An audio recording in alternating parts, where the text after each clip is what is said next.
தோணும் போதுதான் படம் பார்த்துட்டு ரிவ்யூ கொடுக்கணும்னா இன்னைக்கு விஷ்ணு சார் நடித்து பிரவீன் டைரக்ஷன் படத்தோட தான் வந்திருக்கோம். எந்த படத்தோடைய என்னுடைய ஒப்பீனியன் எப்படி இருக்குன்றத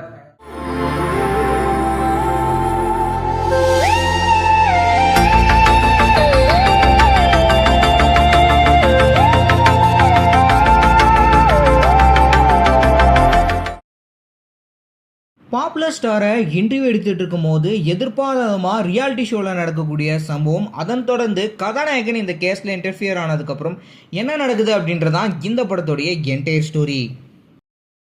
செல்வராகவனை இன்ட்ரடியூஸ் பண்ணதாகட்டும், இல்லை அவருக்காக வைக்கப்பட்ட அந்த எஸ்டாப்ளிஷ்மெண்ட் ஷாட், அடுத்து ரியாலிட்டி ஷோவில் என்னெல்லாம் பண்ணுறாரு அப்படின்னு சொல்லிட்டு ஓரளவுக்கு டீட்டெயிலிங்காகவே கொண்டு போயிருந்தாங்க. முக்கியமாக அவர் கேரக்டரை இன்ட்ரடியூஸ் பண்ணதுக்காக அவங்க வைக்கப்பட்ட ஷாட் ரொம்பவே நல்லா இருந்தது.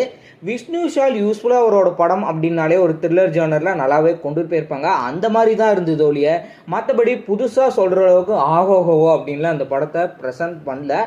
காதல் காட்சியை பொறுத்த வரைக்கும் விஷ்ணு விஷால் போலீஸ் ஆஃபீஸராகவும் அவரோட ஒய்ஃப் ஃபாரன்சிக்கில் இருக்காங்க.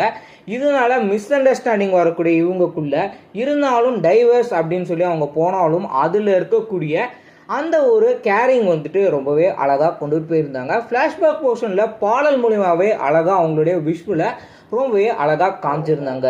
செல்வராகவன் ஒரு பக்கம் ரியாலிட்டி ஷோ அவங்களுக்கு போயிடுச்சு அப்படின்னு ஒரு டிவி சேனலில் சொல்கிறதாகட்டும், மறுபக்கம் செல்வராகவன் என்ன மாதிரிலாம் மூவ் பண்ணுறாரு அப்படின்றத ஃபன்னியாகவும் கொண்டு போயிருந்தாங்க.